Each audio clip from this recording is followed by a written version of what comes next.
पहाड़ के हर एक कोने में कोई न कोई कहानी ज़रूर बसी हुई है। जैसे कि मुंशियारी का थामरी कुंड, जो कि यहाँ का एक फेमस टूरिस्टिक अट्रैक्शन पॉइंट तो है ही, लेकिन इस टूरिस्टिक अट्रैक्शन पॉइंट के पीछे भी एक कहानी है। तो कहानी ये है कि दरअसल में एक कहानी नहीं है, बल्कि इस जगह के बारे में ऐसा कहा जाता है कि पुराने समय में जब मुंशियारी के इन इलाकों में, जो मुंशियारी गांव हैं, इनमें जो है फसल होती थी और बारिश नहीं होती थी, एकदम सूखा पड़ जाता था और फसल को जो है पानी की ज़रूरत होती थी। बारिश ना होने की वजह से जो है फसल सूख जाती थी। तब जो है गांव वाले, जो सभी गांव वाले थे, वो इस जगह आते थे थामरी कुंड में, और यहाँ पे एक मंदिर है, वो इस जगह जो है पूजा करते थे। तब जाके कहते हैं कि बारिश हो जाया करती थी। तो ये एक कहानी है थामरी कुंड के बारे में, और ये जो है मैं काफ़ी पुराने टाइम से सुनते आ रहा हूँ कि ऐसी ऐसी कहानी है यहाँ पे, क्योंकि काफ़ी हाई एल्टीट्यूड वाली जगह पे है ये। अगर आप मुंशियारी आएंगे तो मुंशियारी के एकदम टॉप पे जो है थामरी कुंड है। यहाँ जो है काफ़ी ज़्यादा बारिश होने के आसार होते हैं। तो शायद पुराने टाइम पे कुछ ऐसा होता होगा कि पूजने के बाद जो है गाँवों में बारिश हो जाया करती होगी।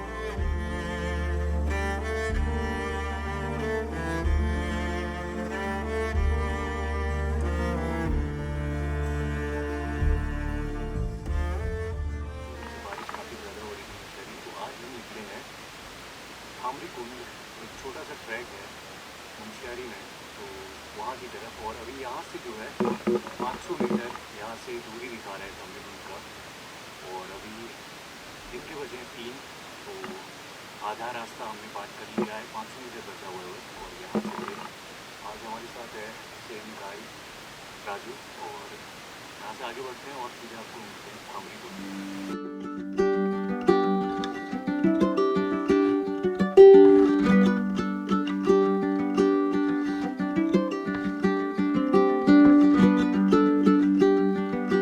आज के दिन ये जगह पर्यटकों से भरा रहता है। मुंशियारी के चहल पहल से दूर ये जगह अपने में शांति लिए हुए है। ऐसी शांति कि आप अगर इस कुंड के पास बैठेंगे तो आपको लगेगा कि आप वक्त में ना जाने कितने पीछे जा चुके हैं। अगर हम वक्त में सचमुच पीछे जाएं तो तकरीबन 3 साल पहले की ही बात है, जब थामरी कुंड पहुंचकर भी हम लोग थामरी कुंड नहीं पहुंचे थे। तो ये बात है साल 2021 के मॉनसून की। तो बात है ये 2021 के मॉनसून की, जब मैंने और राजू ने थामरी कुंड का अपना पहला टूर जो है प्लान किया था।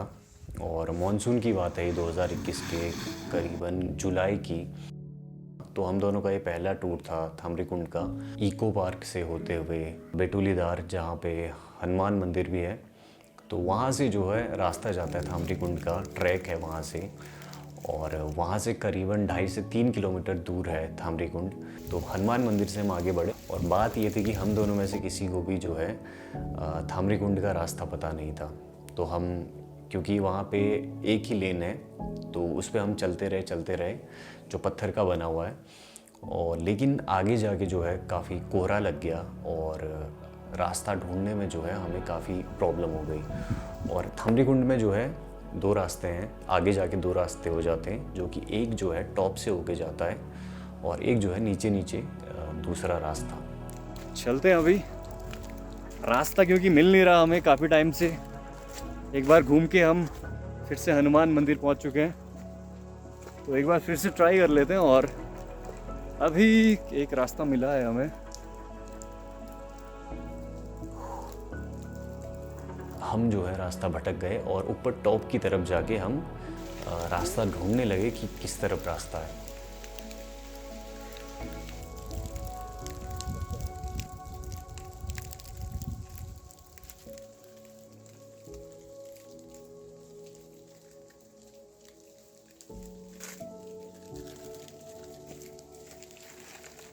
ले खा। अरे भाई साहब देखिए आप, ये सही कितनी कूल ऑन कूल। तो ऐसी जगहों में एक मॉनसून में एक चीज़ पाई जाती है जिसको कहते हैं जोंक, जिसको जोंक कहा जाता है, लीच इंग्लिश में। आधे रास्ते के बाद जो है बारिश शुरू हो गई, हल्की हल्की बारिश शुरू हो गई, और वो जो है एरिया कुछ ऐसा है कि वहाँ जो है काफ़ी ज़्यादा जोंक लगते हैं।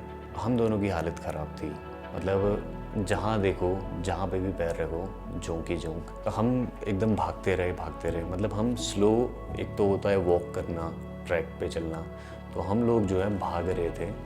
और क्योंकि हमारे पास कोई अल्टरनेटिव नहीं था, हम अगर स्लो चलते तो जोंक ने हमें पकड़ना ही था, तो बहुत ज़्यादा जोंक लगे। बरसात के मौसम पर आप ना आए, हाल ऐसी होगा, देख सकते हैं आप किस तरह लगे पड़े हैं।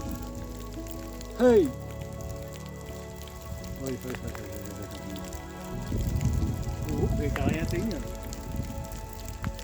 अभी तो दिखेंगे भाई, कितने दिखेंगे। चलते रहे और जहाँ पे हमें रास्ता दिख रहा था उसको फॉलो कर रहे थे हम। तो चलते जो है लास्ट में हमें एक हल्का सा तालाब सा दिखा और हमें लगा कि शायद वही जो है थामरी कुंड है। थामरी कुंड, ये तो हम जो है वहाँ से उसको देख के जो है वापस आ गए। और बाद में जब हमने फ़ोटोज़ देखी थामरी कुंड की, क्योंकि उस टाइम पे भी हमें डाउट हो रहा था, जाते समय हमने जो है फ़ोटोज़ देखी थी वहाँ की, लेकिन हमें लगा था कि शायद मॉनसून में जो है थोड़ा सा चेंज हो गया होगा घास वास की वजह से।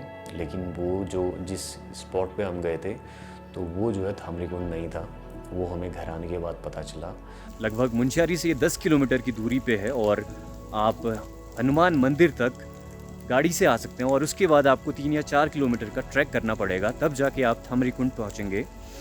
तो थामरी कुंड के बारे में कहा जाता है कि ये थामरी कुंड, महेश्वर कुंड, सिपलाकोट, ये जगह जो है भगवान शिव के भ्रमण के केंद्र थे। मतलब यहाँ पे वो आया जाया करते थे, भ्रमण किया करते थे। तभी इन कुंडों के आसपास जो संत वगैरह हैं वो यहाँ पे तप किया करते थे। और तब जाके जो है अभी जो है हमारा ये ट्रैक कंप्लीट हुआ थामरी कुंड का, और वो भी अच्छे मौसम में। और इस बार हमें जो है जोंक यानी लीच का सामना नहीं करना पड़ा। तो ये जो है थोड़ा सा डरावने टाइप का एक्सपीरियंस था मेरा थामरी कुंड का पहला, जो कि हमने 2 पड़ाव में पार किया थामरी कुंड का। और सेकंड वाला एक्सपीरियंस था वो काफ़ी बेहतरीन था। मुंशियारी में 2 कुंड बहुत फेमस हैं। पहला है थामरी कुंड, जिसके बारे में हम जान चुके हैं, और दूसरा कुंड है महेश्वर कुंड, जहां इन दिनों महेश्वर मेला यानी कि जिसे मेशर कौतिक भी कहा जाता है, लगा हुआ है।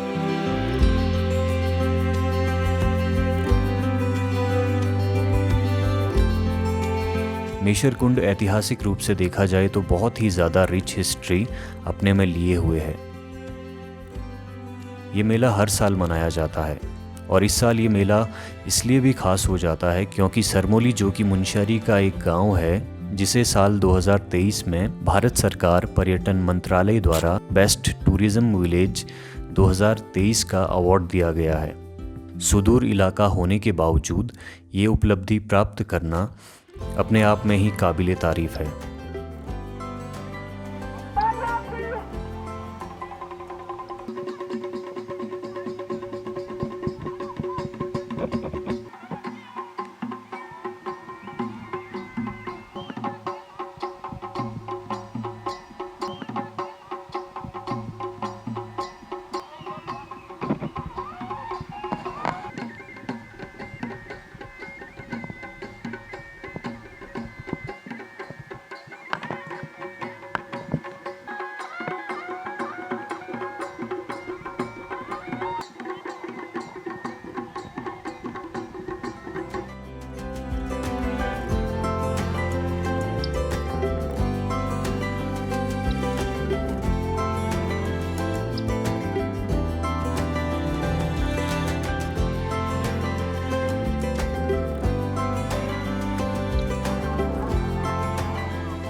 इस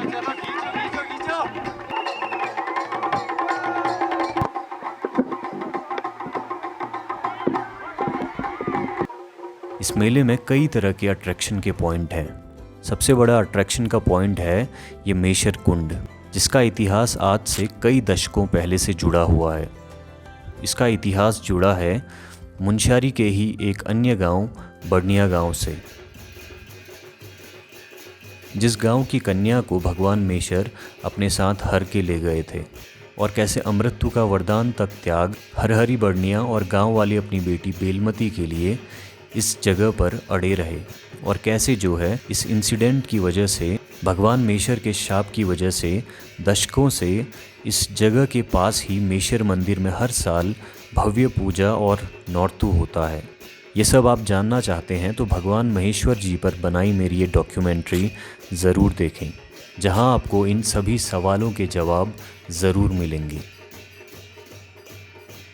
अगले एपिसोड में हम जानेंगे कि कैसे यही महेश्वर भगवान नेपाल के एक सुदूरवर्ती जगह हुमला से इनकी कहानी जुड़ी हुई है, जिस वजह से नेपाल के हुमला से भक्तगण यहाँ मुनस्यारी तक आए हैं। इन सभी चीज़ों के पीछे एक बहुत ही इंटरेस्टिंग कहानी है। उस कहानी के बारे में हम जानेंगे अपने अगले एपिसोड में।